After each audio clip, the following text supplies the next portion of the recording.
Good afternoon, everyone. Welcome. My name is Shawn Dove, and I'm the campaign manager for the Open Society Foundation's campaign for Black Male Achievement. And we launched the campaign for Black Male Achievement 6 years ago to improve the life outcomes of black men and boys in America. And when I took this assignment, I knew that this was not the first iteration or focus on black men and boys in America. And one of the first things that I did was to find Dr. Austin in D.C. and have a lunch date with him, and knew that this was a daunting mission. This was a 3-year campaign. My foundation thought we were going to solve this issue in 3 years, and so I said I needed to find some people to talk to. And it was just really inspiring. Just, I had heard about the Village Foundation, and, you were just so gracious to share your lessons learned, the ropes to jump, the ropes to skip. And with all of that, I just want to thank you. This has been a retrospective day, right? And this is a kind of a kairos moment in this my brother's keepers moment. Who would have thought 20 years from the launch of the African American Men and Boys Initiative by Kellogg, 20 years later we would have a black male president in his second term, right? 20 years ago there was no internet, or I wasn't on it, right? And there was no Twitter, no Facebook. I had a cell phone that was 5 pounds on my hip, and so we've come a long way, but as we have all heard today also that, progress activity doesn't always equal progress, right? And there's been a lot of activity, and there are certainly some things to lift up, but when we look at the data that is in repairing the breach, 20 years later, homicide is still the #1 leading cause of death for black males 15 to 24. But on the other hand, we have more black males graduating college annually. And so just really thank you for this opportunity to have this day. Nothing happens without leadership. I want to lift up the organizers of this, Dorian Burton, Ariana Austin, and on the panel, Professor Marks. And so what we want to do is, this is the future panel. And we have some black futurists on the panel. If they did not know they were futurists, they know it now.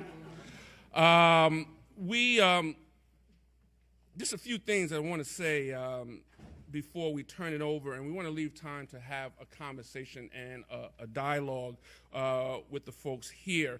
And sometimes we feel like we're preaching to the choir in sessions like this, but choir needs hope, right? The choir needs support, and the choir needs mission fuel to continue this work. And I think it's real important to say, when we look at the principles of repairing the breach, the whole notion of building community is really important. And while the narrow lens is really black men and boys, African American men and boys, narrow lens point of departure, the wide angle lens is about our community, which is really inclusive of women, girls, everyone in our community. And I just want to lift up Susan Taylor. We gave her an acknowledgement before, but I want to ask her to stand up again, because she is, I like to call her a national treasure only because she is, and she founded National Care's mentoring movement, and just simply, unequivocally, unapologetically loves black people and our children, and can be on cruise control, but is all over the country leading this work. And I can go on, but also Ron Mincy could not go any further without asking Ron Mincy to stand up, because Ron Mincy, he is on the Mount Rushmore of the responsible fatherhood movement, but he has also been in government, philanthropy, and Ron has also been one of the folks that I talked to early on in leading this work. And, so it's really been about where do we go from here. There's two three more things, and we're going to get started.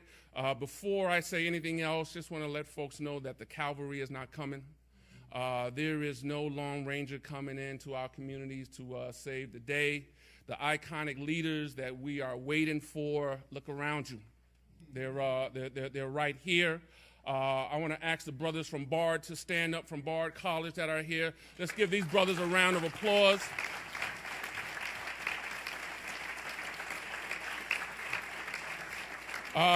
These brothers on their own dime got here from Bard College. One young man is from the Expanded Success Initiative in New York City, and met him a year ago at a speech. And during this speech, he declared that when he got to Bard, he was going to start a young men's initiative at Bard, right? And sometimes we say a lot of things, we act like we're futurists, right? And, we're going to do something and we declare something, and sometimes we don't get around to it. This young man got to the campus as a freshman and started what he declared he was going to do. And so the future is now, and anyone under 33 years old, can you please stand? Please stand. Anyone under 33 years old, please stand. So thank you very much. Wow. So the future is right here in this room.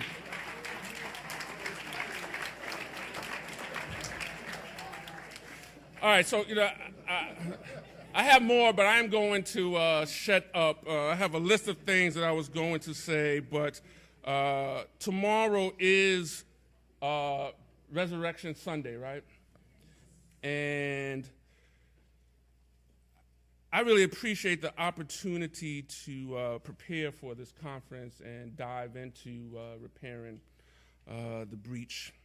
And all the principles are right on point, right? And they're not new principles for our community, right? There are age-old, generational, back to Africa principles.